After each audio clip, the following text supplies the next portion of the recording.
নমস্কার বন্ধুরা, welcome to rail honking YouTube channel. আর আজকে আমরা 13182 ডাউন শিলঘাট চিতপুর কাজিরাঙ্গা এক্সপ্রেস নিয়ে আলোচনা করব। এই ট্রেনটির ভিডিও বানানোর অনুরোধ করেছে হিমাদ্রি সেনগুপ্ত। এই ট্রেনটি শিলঘাট টাউন থেকে কলকাতা চিতপুরের মধ্যে চলাচল করে এবং ট্রেনটি সপ্তাহে শুধুমাত্র মঙ্গলবার দিন চলে। 1195 কিলোমিটারের দূরত্ব ট্রেনটি মোট 17টা স্টেশনে দাঁড়ায়। এই ট্রেনটি দুপুর 1:50 শিলঘাট টাউন ছেড়ে যায় এবং 2:01 ঝাকলাবান্ধা স্টেশনে গিয়ে পৌঁছায়। 2:48 নাগাঁও, বিকেল 3:28 চাপারমুখ জাংশন, 3:58 জাগি রোড, 5:25 গুয়াহাটি স্টেশন, সন্ধ্যা 6:08 কামাখ্যা, 7:30 নিউ বনগাইগাঁও।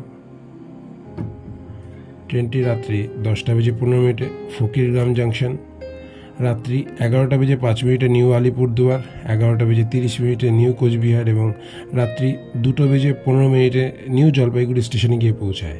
সকাল 6:05 মালদা টাউন, সকাল 8:05 রামপুরহাট স্টেশন, সকাল 8:48 বোলপুর শান্তিনিকেতন, সকাল 9:45 বর্ধমান জংশন এবং ট্রেনটি কলকাতা চিতপুর স্টেশনে এসে পৌঁছায় দুপুর 12:05 এবং এটি তার অন্তিম স্টেশন।